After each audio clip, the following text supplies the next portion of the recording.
Hey everybody, hope everybody's doing well. It's Robert C. Stern with the Social Leader. And we're going to be doing these weekly interviews, let everybody know what's going on out there. And I thought the best thing to start off with is video. We're all trying to get a hand on this, what's going on with video and how to use it for our business, whether it's live stream or repurposed or even just making YouTube videos or videos to face up. So person I had to get on here, founder and owner of Create Awesome and a whole bunch of other companies, actually. It's kind of all over the place in the video industry. Roberto Blake. How's it going, Robert? Good, and you, sir? I'm doing awesome. How are the Carolinas these days? You know what? A little warm. So you know what's an interesting? I was thinking about these questions I wanted to pose to you, and the biggest thing I think people, I mean, I'm writing a blog and doing something for on something we're going to touch, but I'm sitting here racking my mind, sitting there going, why wouldn't a business or entrepreneur use video these days? Well, I don't think there's any disadvantage of them using video for their business these days. I think that the reality is a lot of people have talked themselves out of it because it's easier to just keep doing what they've been doing. Makes sense. Why change something when it's working? In their mind. In their mind, correct. The thing is, we change things all the time because I always say that comfort is the antithesis of progress. And I think that if you want your business to move forward, you want it to grow, then you can't make the excuse that, well, why fix something that's broken? If it's not broken, it's called you can be more efficient, you can be faster, you can be more successful. It's like, let's use a real world example that probably means a lot, maybe not as much to some small businesses, but to some medium and even large size businesses where they could take advantage of video, because we're talking about people who are comfortable. We're talking about people who are successful. Do you mind if I go down that rabbit hole for a quick second? That's fine. That's fine. So you and I, people don't realize actually that I'm like 32 years old. So I've come up in corporate. I paid my dues. I did all of that romantic stuff. You've had a long career yourself. So you and I both know that a lot of people love the comfort and the idea of having staff to take calls and to do outbound calling. And there's just some people that they love cold calling because it's what they've been good at for 20 years. It's what's made their business successful. It's what they were built on. It's how they generated the majority of their profit in the 90s, right? The thing is, to more options that you could offset a lot of the cost of payroll and the time it takes to interrupt you or I for 15 minutes of our day for us to tell you essentially no. You could have accomplished the same thing with a video that was recorded once and doubled down and saved a lot of payroll to answer the same questions or to make the same pitch. Or you could be doing 1 hour weekly webinars that you and I opted into because we actually do value the service. We do want the product, and we are more willing to spend an hour to get some free upfront value, and you get to capture our email and our contact info and follow up with us and probably even close a sale right then and there using 1 to 2 employees instead of staffing 10, 15, or 20 people making calls for us to hang up on them. It's true. That's a practical application of video marketing right there that would save some companies the majority of their money, and some people doing cold calling right now that could be watching this might only be breaking even on the sales that they're making because of paying out that payroll versus using recorded video, scaling back to some webinars with the top people, maybe their marketing managers or something like that, and could be going profitable instead of breaking even at the end of the year. Well, you and I had this conversation last week in a nutshell, and I was thinking about it more and more. Every business has the normal FAQs, the normally frequently asked questions. Mm-hmm. And if you had a playlist answering these questions in video, how much time does it save you down the line? That's exactly it. If anyone's wondering, we don't know what content to make, we don't know if our audience watches video, it's not about your audience watching video. It's about your audience seeking answers from a human being. And you have the opportunity to do that at scale with video. You get to be omnipresent for the people asking those questions. You're all knowing as well. You're omniscient as well.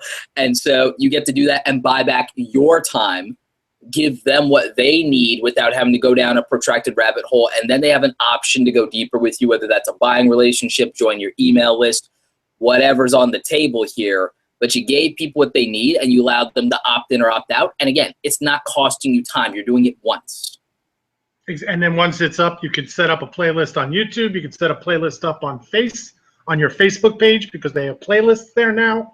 So If we take, let's say, the normal average real estate agent, if you have questions that you frequently get asked about buyers, and then you have questions you frequently get asked about on the procedures of buying a house or selling a house, questions asked about seller, you can actually set up the playlists, not just in YouTube, but also in Facebook, so that people that stumble upon or find your page, either one of them, can literally just go in and get all this information.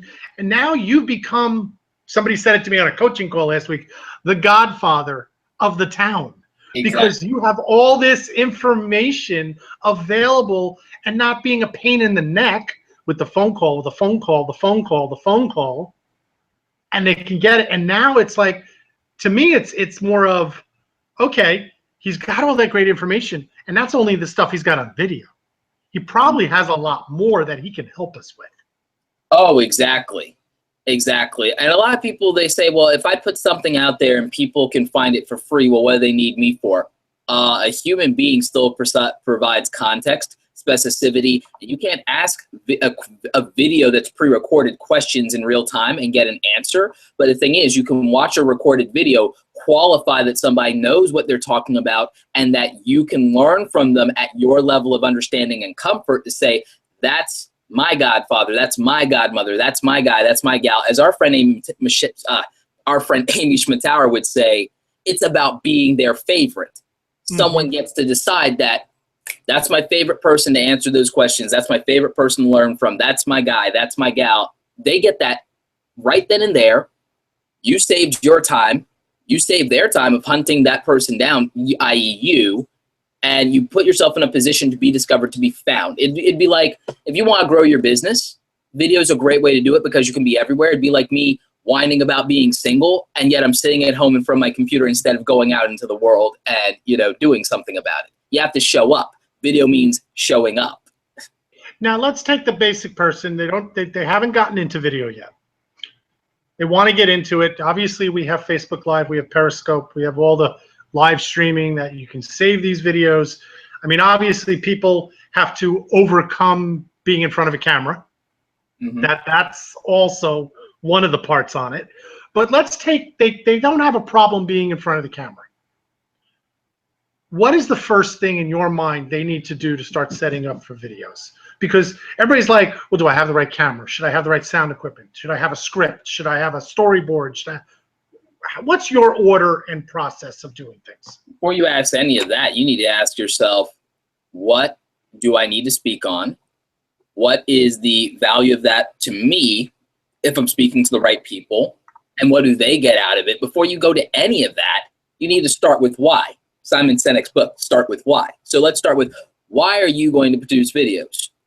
Well, it's to accomplish this goal. Let's say, again, you're a real estate agent.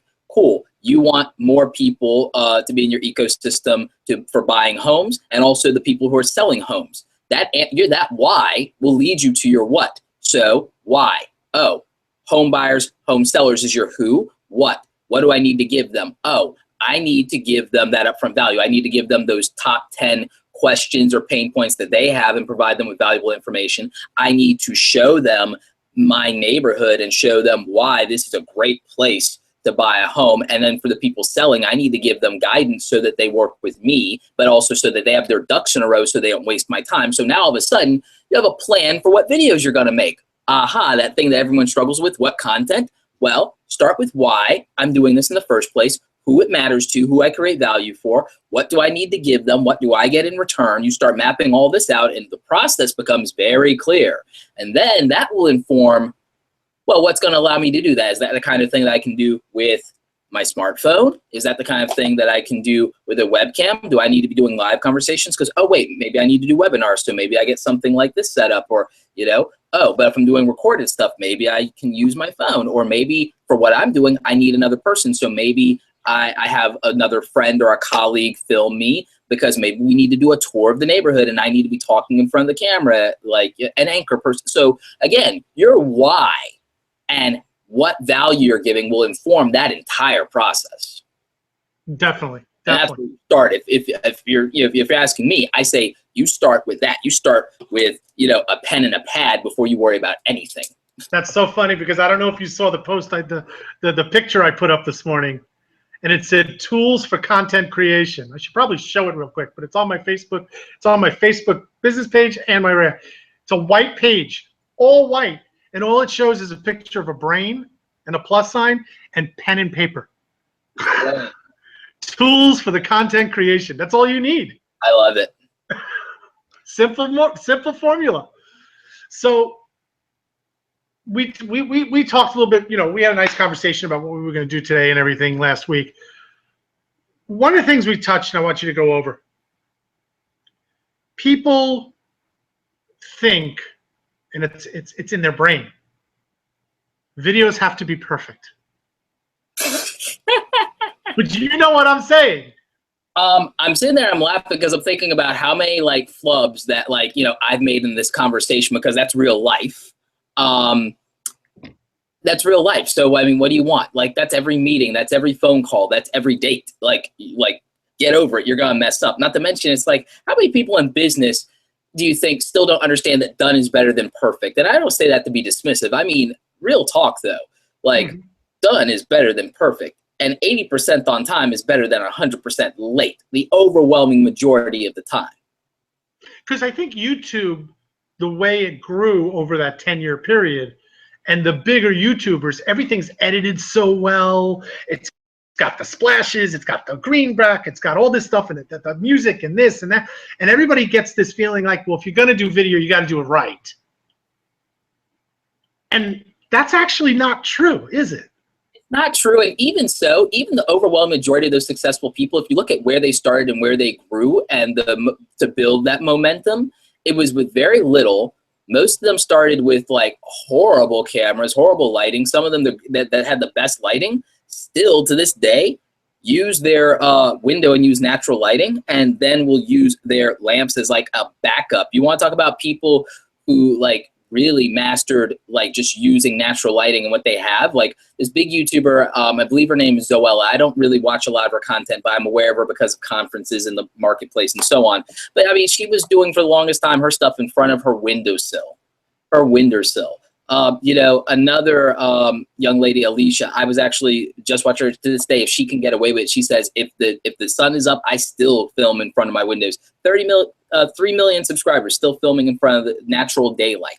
Our friend Sunny Lenarduzzi, another video marketer who's doing tremendous work, grew over 30,000 subscribers in her first year, last year of YouTube, when everybody's saying the market's saturated, you can't do it, you can't grow by yourself, you can't do any of these things. She didn't even have a tripod for half of her year. She was using her books, and she was using a $60 Logitech webcam, and she grew to 30,000 subscribers with very little production, very little editing, just on the value of really good content.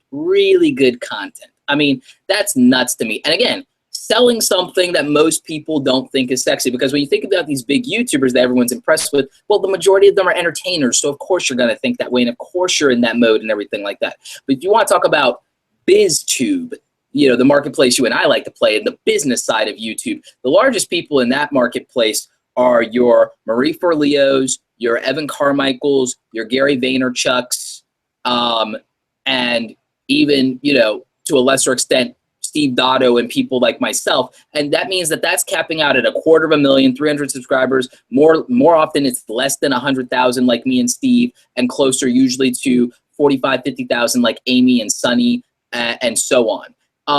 Even Lewis Howes has only about maybe 40, 50,000 subscribers, because when you're selling this very practical thing where we tell people how to make money or how to build a business or how to build the foundations of a career or excel or pivot. We're selling something that's not sexy to the overwhelming 90% of people and to a younger audience. Learn stuff and work hard. Mm-hmm. Bingo. Bingo. So you got the concept. You kind of have an idea written down what you want to do.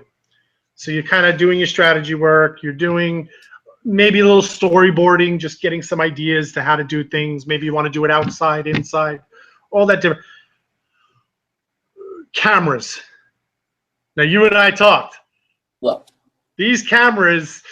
This is all Damon John is using when he gets on every single week in Facebook Live, which he does, which is tremendous, by the way. Let's pivot from YouTube a little bit. Like, people will get over the polished video stuff and the stigma of YouTube because of Facebook video and Facebook Live. Because when you have people like Damon John just whipping this out and giving us valuable information that we couldn't afford to buy, at least not you and me. You know, we're doing okay. Don't cry for us, anybody. But we can't afford Damon John's hourly. We just aren't there yet. Someday.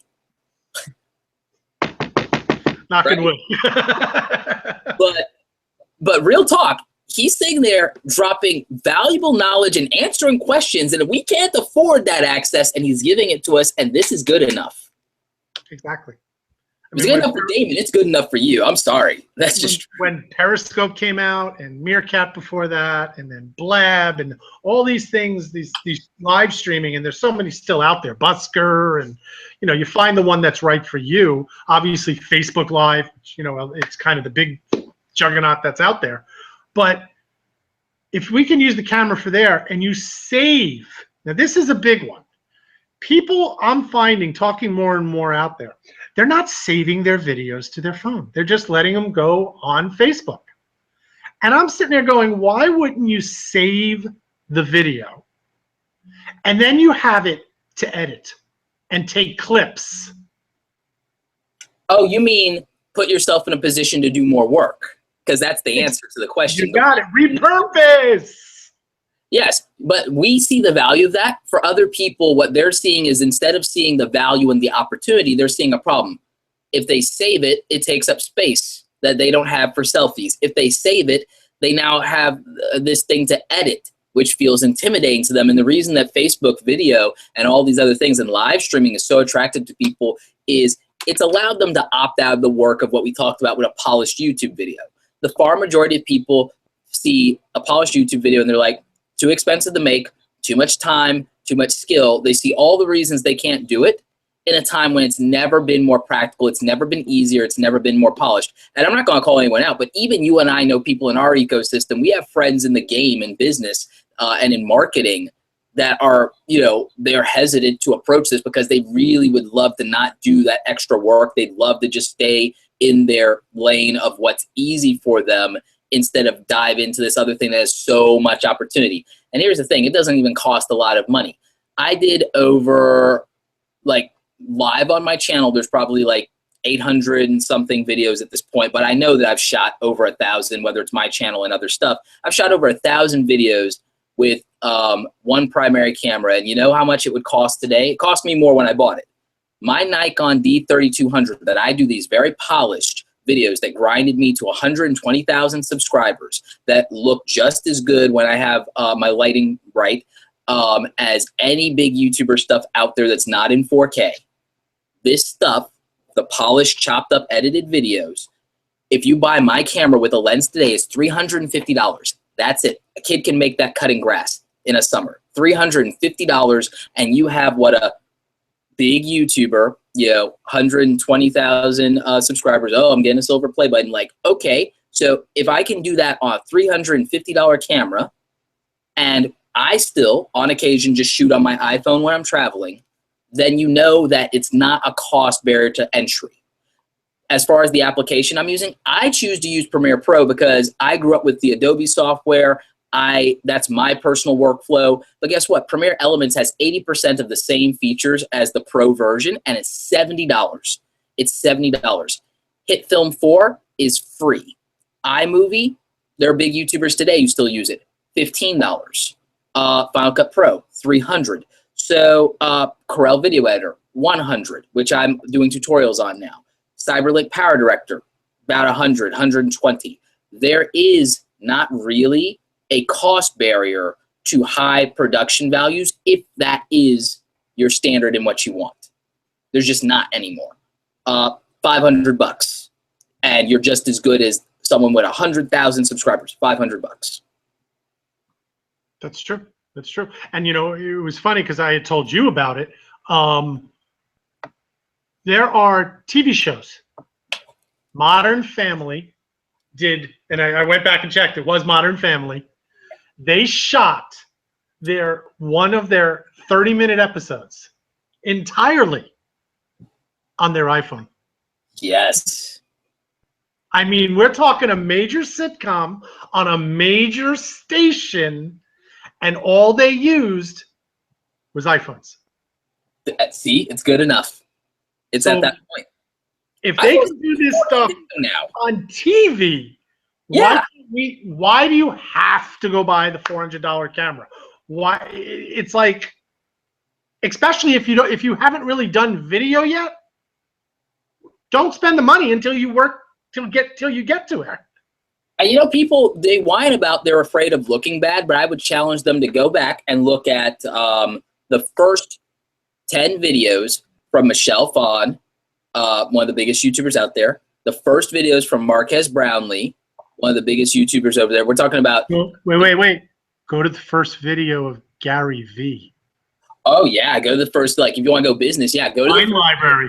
Yeah, go back to old days of Wine Library. Go back to the old days of Wine Library. And he says it all the time. It's like, oh God, you're right. So okay, yeah, we're not even talking about these kids who, oh, blah, blah, blah, these kids on YouTube, and yeah, eventually they made it big. No, let's go back to like the business godfather of YouTube. Let's go back to Gary V. Watch Gary V's first stuff with Wine Library. Like, Jesus. But again, it was good enough that in a couple of years, Conan, Ellen, hello, New York Times, hello. Sure. We got a couple people putting some comments down. Nancy, who has Tapestry Communications up in, if I'm not mistaken, she's up in the Dakotas areas. She was saying, I think people want to get to know you as a person on live videos of Facebook. So like encouraging people to be casual, be a real person. You don't always have to be in the suit. And, you know, obviously it depends on your business because realtors tend to have that little bit more polished look. But it also depends on the region.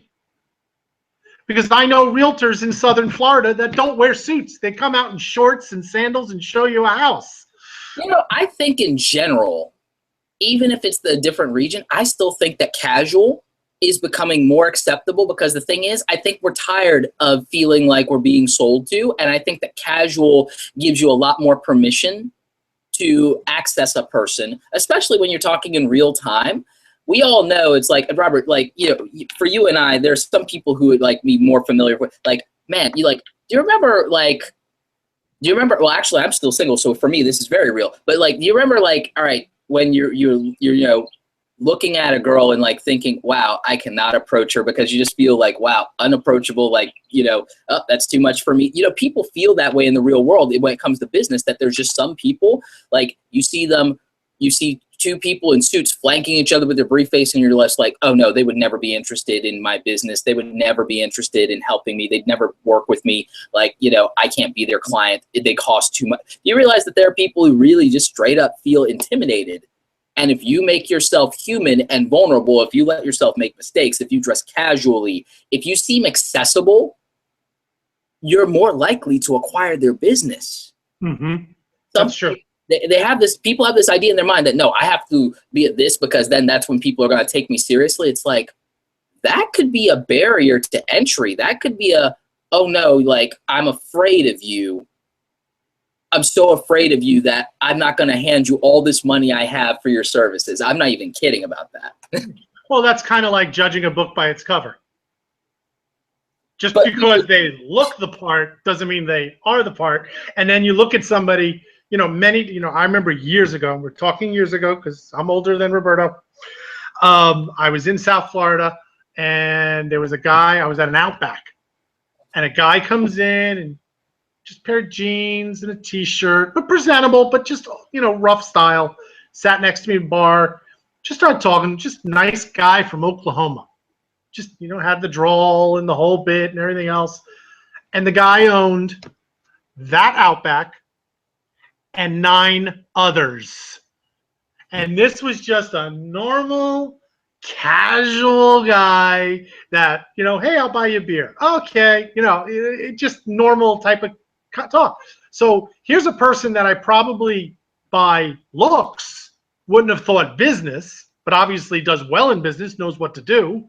Whereas you have some people that have the $1,000 suit and the shoes and this, and they talk down to everybody more, and they really don't do the business. So the same thing goes with video. Just because the video is fantastic doesn't mean they're the great at business. No, exactly. Exactly. I mean, you know, Gary Vaynerchuk's a primary example. I mean, like super casual, super low key. A lot of people would really like at a glance underestimate the guy, you know. And I think there's something very interesting about that. I think that's very, because I mean, you would never, like, if you're judging a book by its cover, make the assumption that we're talking about somebody who grew a $60 million business and then on top of that went on to launch the fastest growing digital media agency of all time. Like, at a glance, you would not necessarily, you know, think that. If you told me that he ran Shoppers Discount Liquor, then at a glance you could say, oh yeah, sure. But when you say that he's the proprietor of Wine Library, the largest online e-commerce, you know, wine brand there, like, like, you know, again, somebody at a first glance judging a book by its cover wouldn't do that. But if you ever watch one of his videos and you see how savvy and how much he understands this and how enthusiastic he is about the world of online business, you know, you understand, whether you like him or you hate him, you understand that he knows what he's talking about in that first video. And that's the thing that people have to understand, is like the content marketing space and the online video space is a true meritocracy. It's a true meritocracy. Sure, you will have people that will judge a book by its cover or that will just take a glance at but the thing is, if you keep showing up and you keep showing up, and eventually, and if people keep sharing and spreading this thing, like, it will catch on, and then people who opted out of you at a glance before will be drawn into your ecosystem based and predicated on value, because again, as our buddy Gary would like to say, if you are good enough to have a victory, the marketplace will accept your victories. But you know what that means? That means showing up and winning. So that means showing up and delivering the value, delivering the content, and bringing it the maximum level. I mean, I sit here in a t-shirt and a hat, and I talk to a camera every week, pretty much every day, actually. And the thing is, when I go to the airport, I was like, people don't know, and I don't feel like telling. It was like, people don't know that. Like, that results in translating for me in hundreds of dollars an hour in consulting. We're not even talking YouTube money. We're not talking about affiliate marketing. We're not talking sponsorship. We're talking about just actual consulting, people who, because they saw me on camera, want and need to pick my brain. We're talking about thousands of dollars in speaking engagements. We're talking about hundreds of dollars an hour to tell them how to solve a problem. And it's worth it to them, and they are willing and happy to do it. And do not judge me based on, oh, how super casual it was. It's because they got the value, and their pain is big enough to where they said, you know what, this is a big enough problem that I need to pay to solve, and I already got a ton of upfront for free that was broad. I need something that doesn't help those thousands of other people who watched. I need something that's just for me. You can give away free advice. You know, that's the other barrier that business people and our friends worry about, is how much they can give away for free. I don't hold anything back. I tell people, look, the reason you're going to get me one-on-one if you want to is, and if I'm available, is because you need context that's specific to you. I can paint in broad strokes all day long and make thousands upon thousands of dollars doing that. And guess what? It still may not mean that if you are not in a position personally right now to connect A to B to C for you, if you are not in a place where you can instantly grasp that and figure that out, you still have a problem that I haven't solved yet. That's true. I just got to stop for a second because I made a mistake. Nancy is not in the Dakotas. She's in Rhode Island. She wrote it in the comments. Sorry, Nancy. Wrong part of the country. But also, she had another question, but I wanted to get on Avery. I actually spoke to Avery this morning. He's actually in Israel. Oh, okay, nice. So I was messaging with him, and we talked off of Messenger on Facebook Messenger. And he had a question for something you had said. You had said something to the point of, how can it be with the thousands of businesses, freelancers, and entrepreneurs that are out there, video and everything else, how is like the max follower size around 300,000? Okay, so you have to understand that with it's the context of the platform. This is a YouTube versus Facebook kind of conversation in a weird way. YouTube skews very young in terms of its overall majority user base, and because of the roots of the platform, more people go to YouTube seeking entertainment before education and then empowerment. I say that there's three real verticals in video: entertainment, education, and empowerment. What you and I do skews toward being a combination of education and empowerment, but also we can be entertaining because we're funny guys, and that's just the bottom line. No, you're funny. I like you, Robert. Like, you're entertaining, believe it or not. Like, I don't care what anyone else says. It's not true. Robert's a funny guy. So we do what I refer to as edutainment or infotainment, right? So we're fun and informative, and we're personable. However, that lets us grow these nice size audiences. But you have to remember, the majority of YouTube is young people. And with the majority of YouTube being young people, they haven't aged into our ecosystem yet because we're not delivering on a specific value for them. So that's going to set a cap for us. The other thing is, again, what we give and what Gary gives and what Marie Forleo gives and what Evan Carmichael gives, it could be entertaining for most people, but most people need to action on it. And so the audience of people that want to learn something that might be challenging for them, that might be uncomfortable for them, that might mean they have to acknowledge a real vulnerability, a real weakness that they have, or a lack of knowledge or understanding that they have. They have to admit, I need help. That's a hard thing for a lot of people. And then, oh wait, I will have to do actual work. Again, like I said, we sell the unsexiest thing in the world, Robert. Learn stuff and work hard. The overwhelming 90% of people are not excited about that. Let's be real. That's true.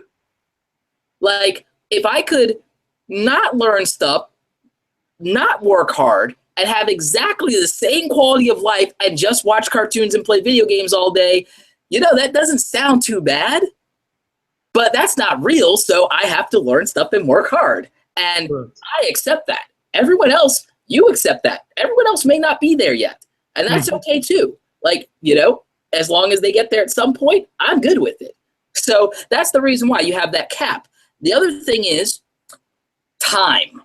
People in real life, you and I, everyone else, the majority of people, after working hard all day, when they have to give their time to something, they'd much rather give it to something that is enjoyable and pleasurable rather than something that either puts them in a position of vulnerability or having to address a weakness or having to work harder than they already did.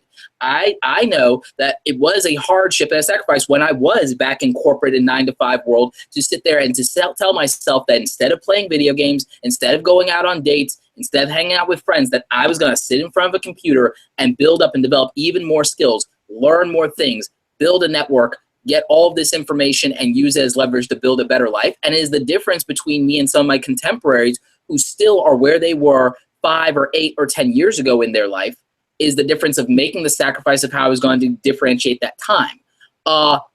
If I had been married and had children, that would have been a much bigger sacrifice that I may not have made, and my life would be very different because I probably would rather spend time playing with my kid or spending time reinforcing my marriage than sitting in front of the computer, grinding through, working through something very difficult for me to get better and to be more knowledgeable and to have more skills. I might decide that, I care more. Knowing myself, I probably would care more about spending time with my family than that. And so it'd be a slower process. And so I might be less invested. I might only watch this many Gary videos or this many Marie videos or this many videos from Robert Stern instead of the maximum time. And maybe it's not enough time for me to click a subscribe button or something like that. Maybe I'm not as committed because I'm more committed to putting that time elsewhere. So I'd say it's an opportunity cost situation, because when you're talking about adults, you have to recognize that people might even be in a position where they want to make more money. They want to grow a business. They want to become an entrepreneur. They want to start something. But then the real barrier is, how much can they give? How much can they take away from their family or from their day job to do that? If we're talking about people, over 20, So that's the difference. The majority of people watching online video that are under 20 don't necessarily have that same opportunity cost associated with it, so they can make an investment into the entertainment channels and to escapism a lot more readily than you and I could. So let's go thinking back into the business side. So these businesses, you got tons of small businesses out there, realtors, coaches, retail. They all want to dive into video. So now we know they got to have an idea of the content. They know they're going to shoot it on their phone, let's say, versus go out and spend the money on a camera. They shoot all this content and they take it over and over and over. And I'm a big believer not to stop the video if you make a mistake, just start again, which I learned from Owen, watching him, where you just kind of like, you say it, you didn't like it, you pause for a second, and then you continue and say it again. And that's what I do. Get it out. Yep. They get all this great video stuff. Now comes the fun part. They got to sit at a computer and they got to edit. What in your mind is the easiest way? I don't want to say easiest way, because I mean, that's the mentality of a business owner. I want to get it done. I want to get it done quick, and I want to get it up. Should they use somebody to edit it, or could they use some of these programs that are out there? And how quick of a learning curve is it to learn those things? The learning curve of the execution of a video that's done rather than perfect, but still is more than presentable, is a few hours. Whether you spread that out over a day, a couple of days, or a week, if you do it while you're editing and you're learning it in the context of that, you can get it.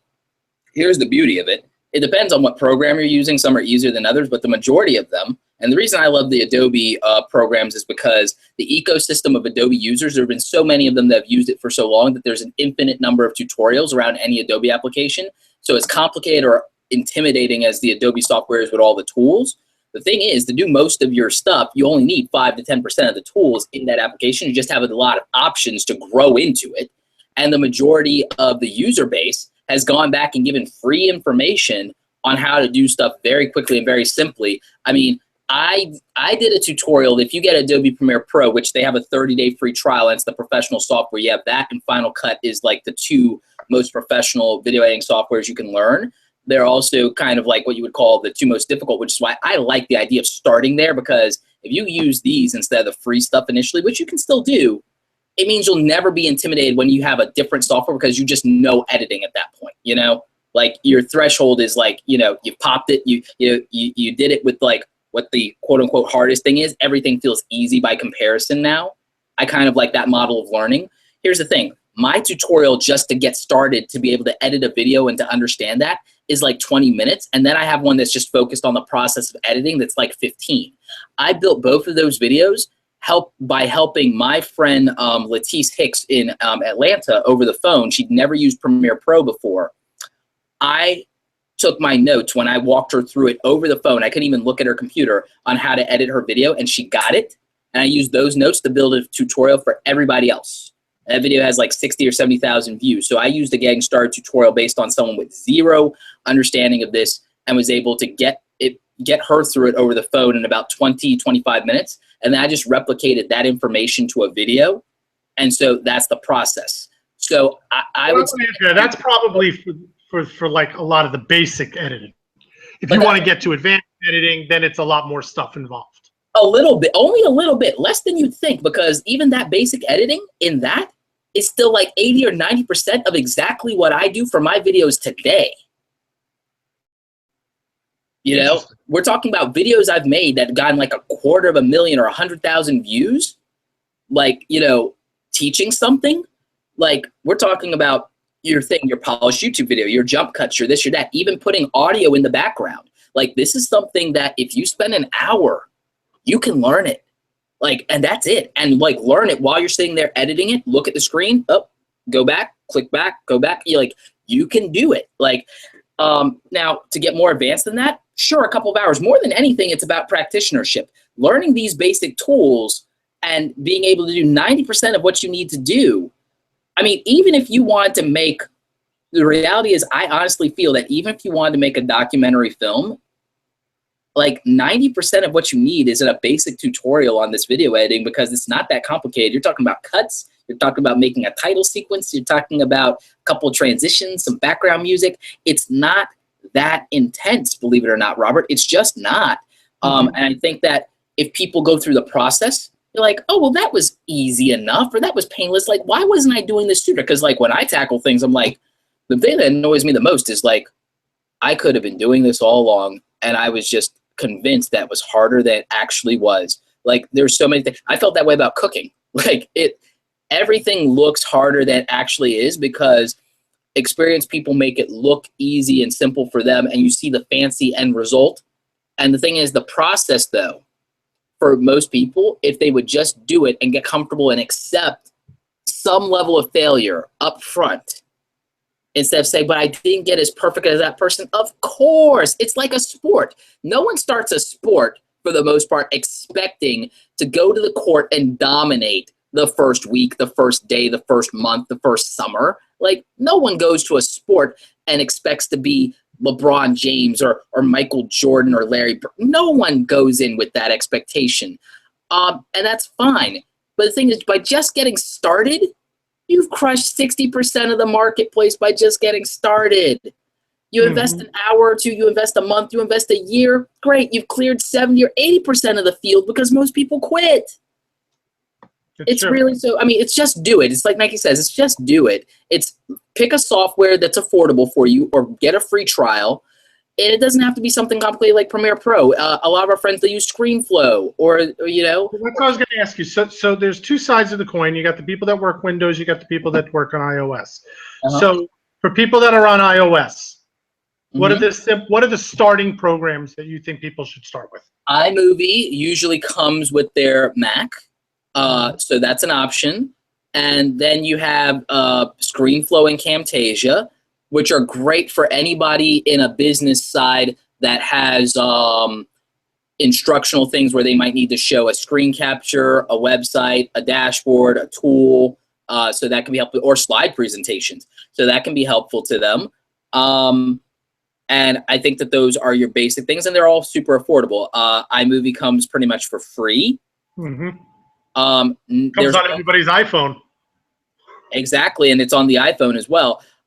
There's also a cheap $50 software called Filmora from Wondershare. It's not bad. As you grow, you can easily outgrow it, but it's a little better than some of the basic stuff.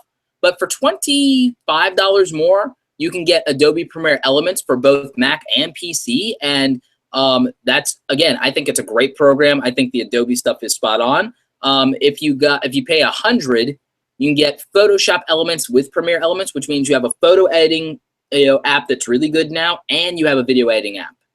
So for marketing your business, I'd say that the $100, you get a good photo editor and a video editor. I would probably go that route. And now, what about if it's they're on the Windows side? That's Mac and PC. Okay.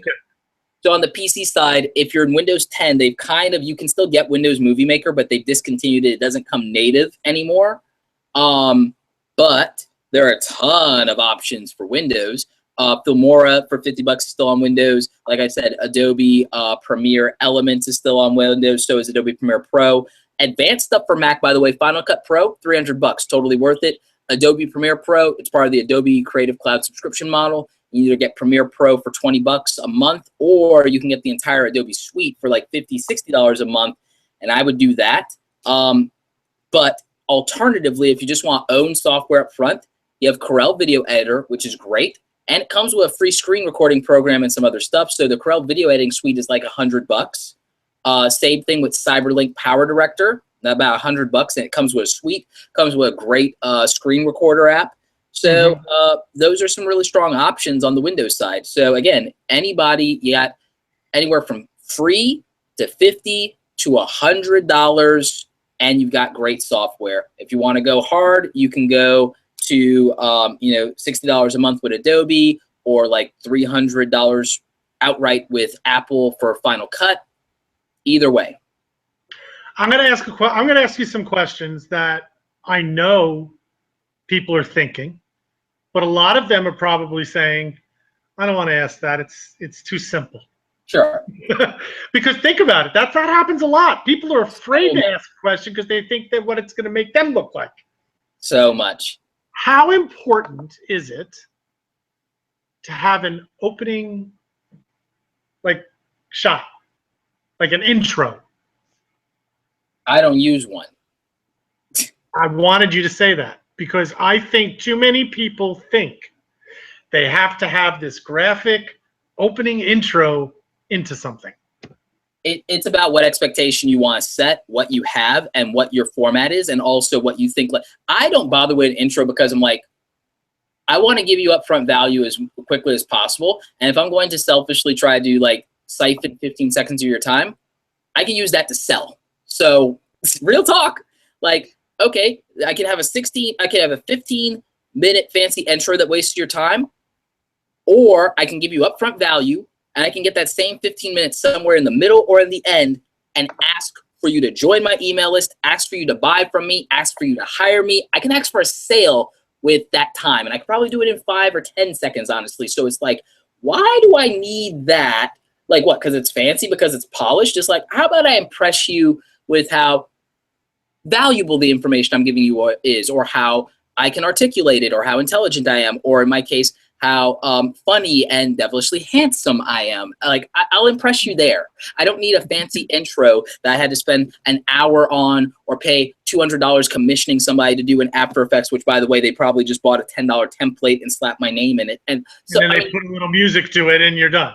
Yeah, like, you know, real talk. Like, so, you know, like, I don't need that. Now, here's where it works very well, though. Facebook video. But you don't need it to be fancy. You can do that in Adobe Spark for free in seconds. You can put together an animated motion intro. You can use tools like Animoto, and there's plenty of other stuff. And the reason I say for Facebook and Instagram that does very well, and actually Twitter video, is if you're going to do micro video, because micro video has a value, and we need to talk about that. Okay. When there's no audio playing initially for those videos, you need to be visually interesting, and sometimes talking head doesn't do it. So, all right, before you go into it, there's going to be people that don't know what that term micro video means. So micro video is a new terminology, which is why most people don't know what it is. So we're talking about short form video in platforms like Instagram, Twitter video, and now Facebook video. Not Facebook Live, but recorded Facebook video that shows up in your news feed or on a Facebook page that when you hover over it, the way Facebook counts a view is any interaction, whether you sit there and actually watch it or not. And you guys will notice that that starts without any audio, so you have to decide if you want to listen to it or not. So something visual that says, hey, or what's up Facebook, or what's up Twitter, like all of a sudden you're more likely to click on that and see the audio and then listen to the person who now has their face on camera is talking to you. So an intro might have value in that short form video content where there's no audio and you need someone's attention. But in the context of, say, a YouTube video, or in the context of if you are still uploading to Vimeo because maybe you have a private membership group or a private website that you need to distribute content to, so Vimeo is still in the game. Like, if you're in one of those other platforms for recorded video, then you don't need it for branding purposes. You need to get to the point, not waste people's time, give them as much upfront value. Now, again, if you want to do something more polished, I'm not saying you can't or that it's wrong. I'm saying that it's not necessary. I'm saying you don't have to do that. You don't have to check that check in the box to feel like you're doing quality and professional video. Quality is a matter of delivering on the promise. Okay. No, that makes a lot of sense. So adding to it, let me just see what's going on in the comments because we've been getting a lot of comments here. They want to comment about Periscope. Periscope. Is it a singular platform? Can it be uploaded to Facebook, etc.? I don't think so. Right. Well, I've been on Periscope since day one. Let's just put it out there. Periscopes need to be saved. If you think you did a really good Periscope, save it to your phone. Then you can upload it to your computer. Now, the only thing you have to remember is with Periscope, and the same thing really goes for Facebook Live, if you don't do it in landscape, you are in portrait form. If you try to use that video and just shoot it straight to YouTube or straight to Facebook, it's going to stay in that format. And on YouTube, they put the black bars on each side of it. Now you can use a template and you can kind of beef it up and make it look good like a phone. It's sitting in a phone and watching, but it can be uploaded to all the other ones also. And one of the things I had suggested to a client a couple of months ago for coaching for social media, instead of just uploading all your Facebook Lives, or I should say all your Periscopes, or all your Buskers, or back then it was your Meerkats and everything else, instead of just doing them and then uploading them again, I would take 15 or 20 seconds, a clip of it, and edit it down to that clip, and then you take 9 or 10 other of your Periscopes, and you clip 15 seconds or 20 seconds down to a clip of a golden nugget, one of those nuggets that you felt were like really good that you gave out. And now you make a video showing you are on Periscope, and this is what you're missing if you're not following me now. So it's like a media reel, a show reel, what I've done, what I've been doing, and it's cutting in and out at different places where you're on Periscope. That's how I would use the Periscopes. I mean, what are your thoughts? I would say it's both, because the editing part of it, just because I do daily content already, like for me, and to spend like the time, like that's something for me in my situation, I would outsource that versus I would stick to me doing my glue content and the day-to-day other business operation stuff that I have. So from a time management perspective, what I would caution people about is I make doing daily video practical because I put myself in a position I learned to be fast enough to where turning around a 5 to 10 minute recorded video in editing for me is a 15 to 20 minute process. And I batch record and I batch edit, meaning that I shoot, if I know that, okay, I need videos for Mondays, I shoot 4 to 8 of those in 1 hour. And that means a month to 2 months of the topics I want to cover for Mondays are done, period. So that's a workflow thing of, oh, I don't have time for video. I'm doing 30 videos to 50 videos a month in YouTube alone, plus live streaming, plus the occasional Facebook video updates and other things, and still running a business and still doing 10 consulting clients a month and other stuff and travel and speaking gigs. And I don't say that from a and then we do the right. I'm not saying that from a modest brag standpoint. I'm saying it from a perspective of time management and energy management of, I know that there's a peak energy level I have during the day, and I set aside a lot of that time sometimes for recording or for consulting. And so in a day that I know I'm doing an hour-long consulting call and some prep before that, I probably don't record that day, but I do probably edit that day. So I say you have to have a workflow and a schedule for those things. So if you're going to do Periscope streams, I would say that now that Periscope archives stuff automatically, you don't necessarily need to upload that to YouTube unless you just want that much more distribution from an audience that's not native to Periscope to convert them over. I did that. You remember that, like at the beginning of this year, I only had like 1,000 or 1,200 followers in Periscope, right? Mm-hmm. I have 14,000 now because when Catch.me started shutting down, I started repurposing the archive to YouTube and releasing. I didn't do it all at once, mind you, even though I uploaded all at once. I started releasing that, and I siphoned from my largest audience to people who were like, I want to know when Roberto's doing a live stream Periscope so I can ask my question in real time and get an answer. So I siphoned 15,000 almost followers in a very short period of time because like I've been writing that for a while from YouTube to Periscope because there was just more audience there. And I probably brought new people to the platform who were never in Periscope, honestly. So using that strategically can be good. I would love to outsource somebody going back through my Periscope archive now and chopping up those nuggets, like you say, and put that into something and then get more value out of that for native video content and for the ability to siphon and get people into another platform to engage with me. So I like those things. I just want people to be very practical about how they spend the time and what the value of the time is and what they get out of it. Because for me, I wanted to definitely grow that Periscope following because I use Periscope to do Q&A that converts to consulting. Periscope is worthwhile. Facebook Live is like, if we want to do real talk, you can sell. and you can do a lot of sales. I think I did in the first quarter almost $8,000 worth of consulting, or 10,000 just from Periscope. Oh, it works because it's live. You're seeing the person, you're hearing the person, and you can ask a question and get that live answer back. It's a huge thing. Exactly. So biggest question, I know it's out there. It's one of your top 3 questions you will always get. How long should a video be? It doesn't matter. It needs to be as long as it needs to be to deliver on the promise of the video in as little time as possible.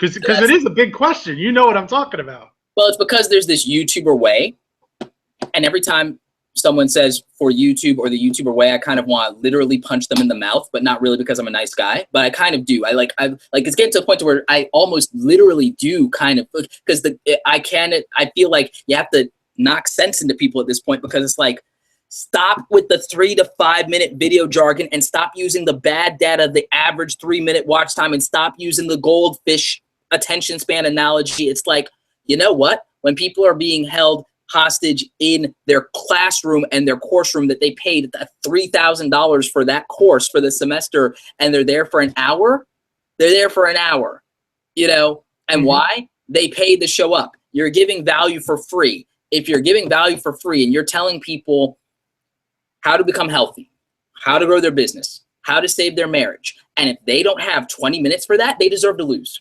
So, real talk. No. That's why I'm asking, because it has been over the past few years. It's been, don't do videos more than 5 minutes. People have short attention span, blah, blah, blah, blah, blah, blah. And I'm sitting there going, when I started doing Periscopes, there was Periscopes I had that were an hour and 40 minutes. And people hung in there. And people just kept asking questions. What am I going to say? Sorry, we're going too long. I got to get off. Now, granted, if I had a phone call I had to make or something like that, that's priority. But when I didn't have something to do that time, I was just on there. Dave and John gets on for 30 minutes to an hour, and 2,000, 3,000, 5,000 people tune in. How are you going to tell me that a video needs to be short? Access to Dave and John. Dave and John's best advice and tips that I couldn't pay for if I wanted to are sitting here for free, and all I have to do is trade my time, which, by the way, if I was in a room with him, I'd have to trade that time anyway on top of whatever money I spent. Exactly. So when people watch a tutorial of mine and say, too long, didn't watch, you know what I do? I'm mean. I actually go ahead and block them from ever commenting again, because I'm like, you added zero value, and I don't need you polluting anyone else's mind with thinking something's too long for them to get what they need. Because like, and some people don't like that, but I'm like, I don't care, because I'm like, I'm a little elitist about that. I'm a little elitist about the fact that I think, like, if you feel so entitled to say that something should only be X or 5 minutes, you don't deserve the gains of the journey then. Because if you want to cheat and get to the top, you can fly a helicopter to Mount Kilimanjaro and take a selfie, and I'm going to criticize you about that. I'm going to call you soft, because I'm going to pat the guy in the back that got halfway up Mount Kilimanjaro, killed himself to do it and everything like that, because he's got the gains. He can climb a mountain. He can tackle that. He's a stronger human being. Who cares if you got to the top and you did no work? I don't respect you at all. I don't respect the result. You know what we used to say is results that always results are all that matters. I have zero respect for results anymore. I do care about how someone got there. If someone got there by cheating, by taking shortcuts, by sowing misery, by building it on the back of other people without giving them any upfront value or anything in return, without any real meritocracy, I have zero respect for them. I'd have respect for someone who achieved half as much and worked 5 times as hard. If you outwork people, I have more respect for you even if you achieve less, because you have the capacity, you have the potential to punch harder. You have the potential to punch harder. It's like everybody wants to, like, are you gonna criticize the guy who went in and went 3 rounds with the world champion of the world because he lost? Like, he took a punch from the world champion of the world. Are you gonna do that? Like, you know, so real talk. I respect the process of the work, and I say that somebody who can commit 20 minutes, 30 minutes, an hour, they want this badly enough, and I have more respect for that. And the thing is, if you're in business, you have more respect for that, because if they can dedicate that time, they're a qualified lead. So in the business world, I actually use time to screen people. I use time to say, if you have 45 minutes, if you have 30 minutes, the only person who has that is probably a decision maker. because you're the only person who values this enough to spend 30 minutes of their time, because everyone else wants to give that time to their entertainments or to their this, or they've got to go back to doing the thing. But you're in a situation where you probably can afford the service or the solution because you are willing and able to trade time, which is more valuable than money. You're willing to trade time. You're a qualified lead. So I use time in the biz tube world for screening. I use that for, if you show up and you hang for a 1 hour free webinar that I'm giving, where I'm giving free information and 15 minutes of Q&A of direct advice, you're a qualified lead. If you watch a 5-minute video and you just leave a 1-word comment, that's engagement, and sure, you add to my watch time value and maybe you subscribe, then cool, I dig it, because great, thank you for adding to my social proof, which is leverage to the person who's going to buy. So yes, there's a value to that. So I say do both. I say you need gateway content because maybe somebody is a qualified lead, but maybe they need a 5-minute nugget to screen you, and then they need to run out the door and go make a $10,000 deal. Cool, give them that, but also provide the opportunity for them to go deep with depth and have a step ladder of a 20-minute video if that's what is the maximum value, or if that's what a list video is, of give them one nugget, or do the reverse. Do what I do. I do like 10 or 15-minute videos that might be 10 tips or a top 10 list or something. And then guess what I do? 3 to 5 minute videos of the one thing, the 1 through the 10. So I'll do, here's the long form of me going down the rabbit hole and blah, blah, blah. And then here is nuggets of each of those things. And by the way, I'll still go back and all of those 10 things, individual 10 to 20 minute video going deep on one of those things. Correct. That they become micro nuggets. Exactly. But I'm also able to give, I'm able to give breadth, and I'm able to give depth. I'm able to go depth, wide, and deep. So like you do both. That's my answer to everything, is really just do both. You have to meet people at their level of understanding. You have to deliver on the value and the promise. You have to get people in your ecosystem enough and pull them along enough for them to feel invested and committed to you, to say, I invested 20 minutes with Robert. I love what he's doing. Robert is the guy. He is my godfather. And I've watched like 10 5-minute videos because they were short. And I watched this 2-hour thing with it. You know what? I can commit. I've committed my time to Robert. I can commit my money. And people really feel that way. People, that's how we work. We were more likely to buy from the person in the hardware store, the electronics store, that spends 5 to 10 to 20 minutes with us to solve our problem and answer questions, knowing that we might not convert that day. We're more likely to convert, and we're more likely to go. You know, like I used to, like when I worked retail when I was in college, my managers gave me so much crap because of the amount of time I spent on customer service with individual customers, because they wanted me to be working the floor and touch everybody. I'm like, you got other employees do that. And you know what? I was a really insubordinate kind of prick as a kid when I was in sales. You know why? Because I was out selling everyone in the bloody district by doing real customer service and helping people. And you would throw it back in my manager's face, which is not the right thing to do as an employee. But from a sales perspective, I'm like, how are my numbers? Well, you have the top numbers in the store. How are my numbers in the district? You're one of the top 3 or top 10 in the district. It was like, so what I'm doing is leading the sales and working. So why can't I keep doing it? Because we want you to do this. Like, but I'm making us money. Yeah. Why are you taking something that's working so well and trying to change it? Because their comfort level was, no, I want you to be a busy bee. I want to see you doing that. It's the same thing we talked about with the cold calling. It's that we romanticize these things. It's like people with the short videos. It's like, oh, but I'm catering to the short attention spans, and that got me the most views. I'm going the YouTube way, and blah, blah, blah. It's like, yeah, more people with short attention spans tuned in. Are they going to buy? Are they going to convert? It's like, who is your target customer, and what is their behavior? What are the psychological profiles of your buying clients? Do more of that. Not what more the vanity metrics says, not what the averages is, because by the way, as we skew up to the highest value, to the highest buying potential, to the highest, like, guess what? Those numbers shrink. We talked about, the person asked earlier, why is it cap out at 3,000 or 500,000 versus these people have 3 million or 1 million? It's like, well, the people who do that and care about that, and the people, as you go into, we're talking about buying behavior, that funnel shrinks the higher the price goes, the longer the commitment of time goes. Like, you know, there's a reason that the buying, like, look at like this, and this is not political, but it's like the buying power of the top 10% and the top 1%, that's the narrowest funnel. That's the narrowest funnel. So if that's your market, if you want to sell a $250,000 home, that's a big commitment that the majority of people can't make. So you're not going to get a ton of views. You're not going to get a ton of social proof if that's your market. It's just not.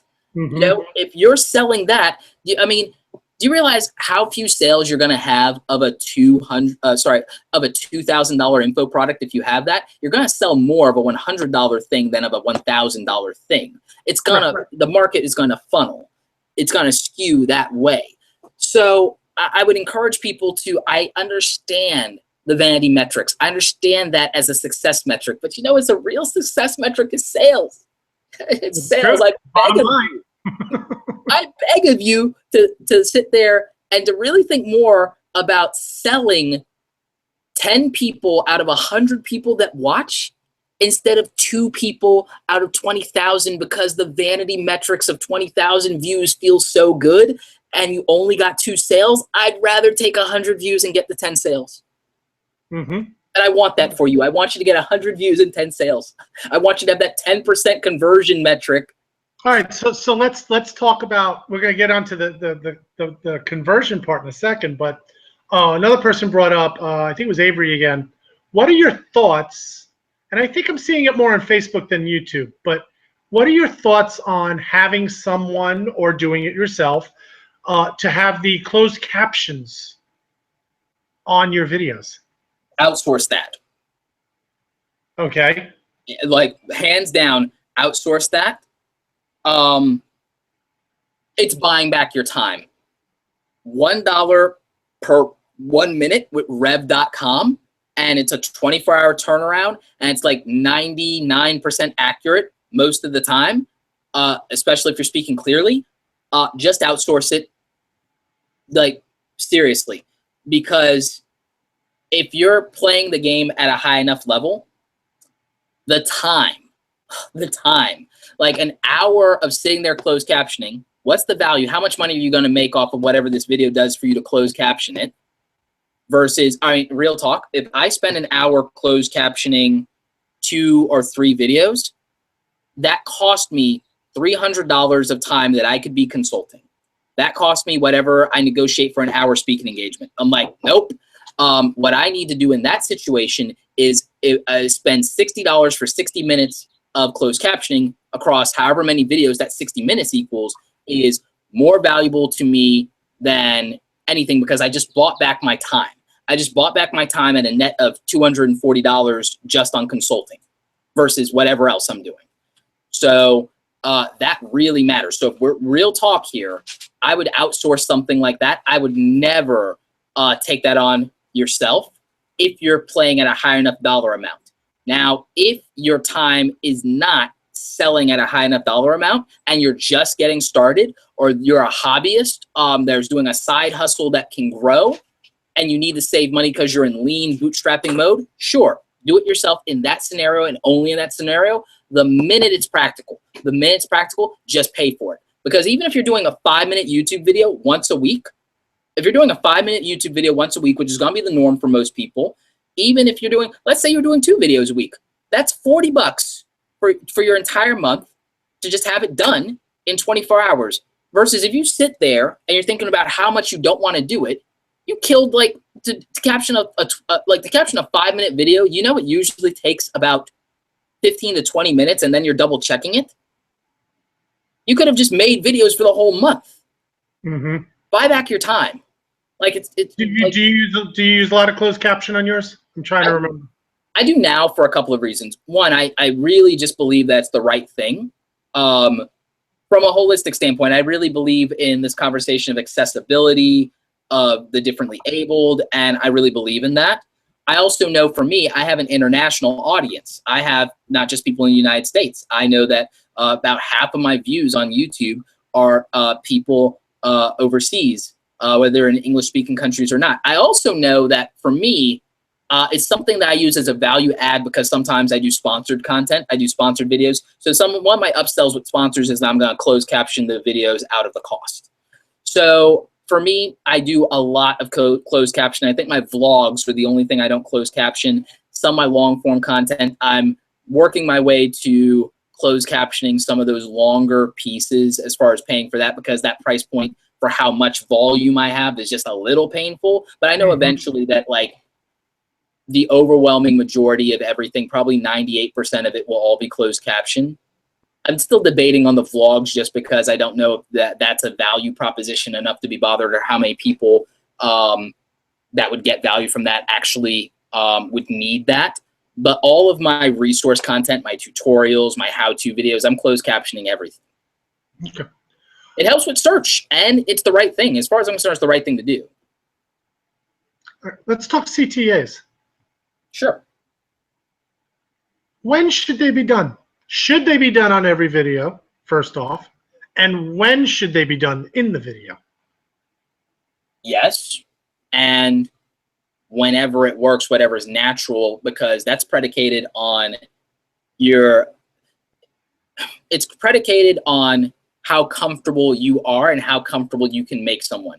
If you're capable of making someone comfortable with you in 2 minutes, it's okay to do a call to action in 2 minutes, but especially if the call to action is actually framed as an engagement to action, as you would like to say, or even a call to engagement. So those things, I think, are a matter of nuance. They're a matter of self-awareness. They're a matter of, like, like, I'm going to use an analogy that everybody can probably relate to.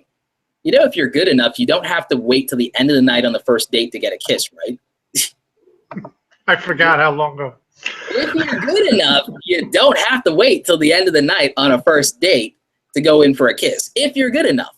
So it's a matter of self-awareness. Did you create that level of comfort? Did you create that level of intimacy? Did you present that much value to where that's an okay thing to do?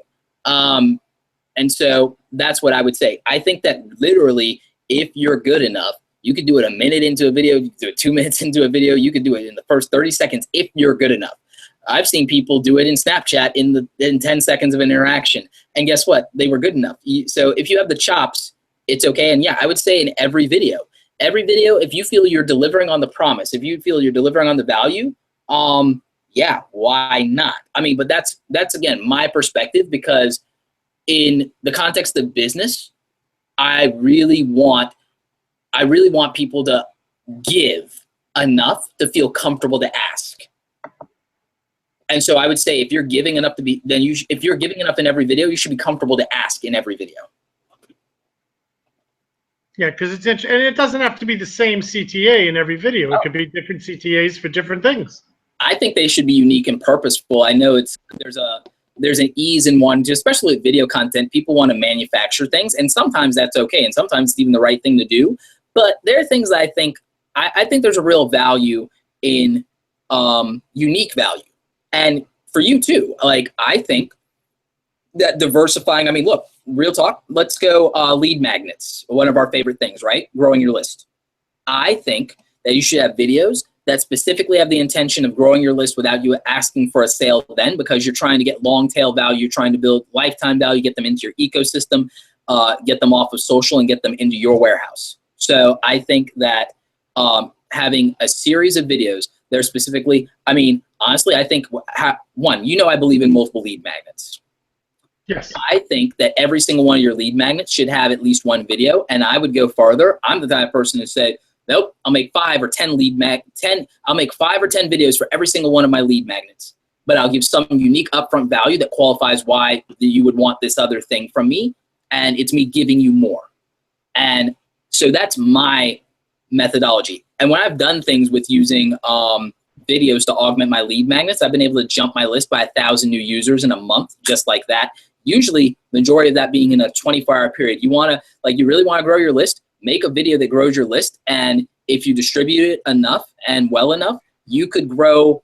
In my experience, I've been able to grow up to 500 new users on my list within a 48-hour period by just releasing a video that was good enough. And if I really just wanted to focus on growing my list, if I were in a position, me personally, where for the other content that I want to do, because I want content that also makes sales, gets new clients, gets new speaking gigs, does other things, if I was in the mode to say, I specifically want to jump my list by 20 or 30,000 this year, I would literally be pumping out free content every single day that augments my existing lead magnets or new lead magnets. I'd be doing weekly webinars, and I'd be distributing in every platform, and I'd have somebody editing that so I buy back my time, and that's what I would be doing. If I really wanted to do to grow my list by 20, 30, or 50,000 by the end of this year, I would literally do that, and I know for a fact it would work. So what advice, just coming to a close, because I know we're coming just over an hour. Person wants to start doing video, and they just don't know where to start. Well, what's the first thing you say? Because I also want them to go check. What's the right website for them to go to? Is it robertoblake.com? robertoblake.com, and my YouTube channel is youtube.com/robertoblake2, like the number 2, and you can find me if you type Roberto Blake into social media pretty much everywhere. I would say for them to get started, that you start with pen and paper like we talked about, and then I would say the first thing to do is just start with the simplest thing. Pull out your phone, which you have. This is the camera you have. The best camera is the camera you have. Start with this and get comfortable having conversations that create value. Talk about the things you know. Talk about the things you're passionate about. Talk about the thing that creates the most value for the person watching and can do something for you. If you're not comfortable to sell on camera yet, I wouldn't say start with selling on camera. I would say start with just talking about why you do the things you do as a career person, or what you do, or what you learned in the process of your career, because that would just be helpful for somebody to know and to get to know you. It's a getting to know you conversation. So think about how you introduce yourself to regular people who've never met you. Maybe even make a video that is introducing yourself to people who've never met you and inviting them to have conversations with you, to ask you questions, to reach out to you in other social media because you want to build relationships. So I would say start with being a human being, and this is just letting you be accessible to other human beings. And so that's where I would start. Other than that, I would say do some real research and think about what type of videos you want to make, because if you do want to make polished content, and if you think that has a value for your business or for you personally, then you start doing research on what you want to buy and what you think you could understand. And I'm a good person to help with that. A lot of my content is specifically for people like you. It's how-to content. I tell people how to create awesome things and share them with the world. And that's not limited to video. It's been anything from logos for their business or for their personal brand, or how to edit their photos so they can get a great profile pic. You know, these are a lot of the things I do, and I do tutorials. But I also tell people, well, you know what? You need to buy something. So if you need to buy a laptop that can handle video editing, I've done a whole bunch of videos around that, and I've done laptop reviews. You need to buy a camera to get started. I have a lot of videos telling you, well, what cameras you need, what lenses you need, how to adjust the settings on your camera. So I do all these things to make it practical for someone to do the execution of what they need, because sometimes you can't go and get a college class on that. Sometimes you don't have a knowledgeable friend or a techie that you can get hands on.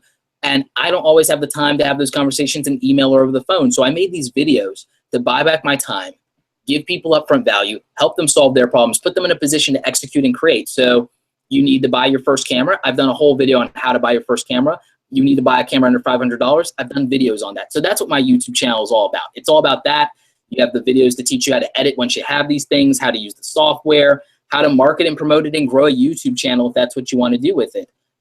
So, you know, I'm really about helping you create something awesome today that brings other people value and helps you grow your business, or helps you grow your personal brand, or just helps you move forward in whatever your endeavors are. And that's, you know, that's my little spiel on like why I do what I do. That's my version of being a human being, you know? The spiel, I love it. No, that's good. I actually put your links in the chat, so this way people had it, so they can get to it. Yeah. And, I mean, if people want stable live streaming, you know, like the Logitech C920 webcam is wonderful. It's a $60 webcam. Like I said, our friend Sunny started with that, and it can do recorded video and live video, whether it's Google Hangouts, Facebook Live, whatever. You know, we were using it a lot for Blab when Blab was a thing. You know, it's a great camera. It's $60, and it gives you just about everything you need from a camera right then and there. And even though it's a webcam, it does have a mount on the bottom to use for a tripod. So, you know, maybe that's helpful for people to know. Sounds good. All right. Well, Roberto, I thank you for joining me. My pleasure, Robert. Anytime. Yeah, it was good. One of these days we'll actually be in the same state so we could see each other.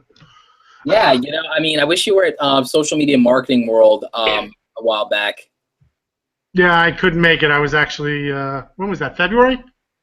I think so, yeah. Yeah, no, I was doing other stuff back then, and then February, March, I yeah. couldn't make Social Media Marketing Day because I was down in Tampa. It's everybody travels at different areas, different times. So Yeah. but yeah, but that's it. I mean, thanks for joining. Thanks for watching. The replay will be up soon. Definitely go to his pages, check them out, get some information to help you with video, and just stay tuned. Got a lot more interviews coming up and blogs coming out very soon. I'll give you a little taste of what this one is, because I told Roberto I'd tell him what it was about, and it's about social media, and we're going to talk about the temptation for your business in social media that you think you know it. That's why you don't ask for help. Aha, yeah, no, that's a real thing. It's the #1 thing that's out there right now. People say, oh, I do social media all the time. I know what I'm doing. How's it working for you? I don't have any sales yet. There's that's funny because, I was talking with some people, there are people that, real talk, have 100,000, 250,000, 300,000 subscribers in YouTube that are asking me now, and they're hiring me to help them because despite those vanity numbers, they have some real vulnerabilities that they want to address, and they're seeing some stagnation, some things, and they so even with them crushing it in the video platform of choice, the golden pillar of social media is YouTube right now. Right now that's the crown jewel because of how hard it is to actually get traction there. Yep. The people at the top, whether it's me or someone else, these people still feel like they need help. So wherever you are, wherever you're at, it's you're not beyond getting help. Nobody is.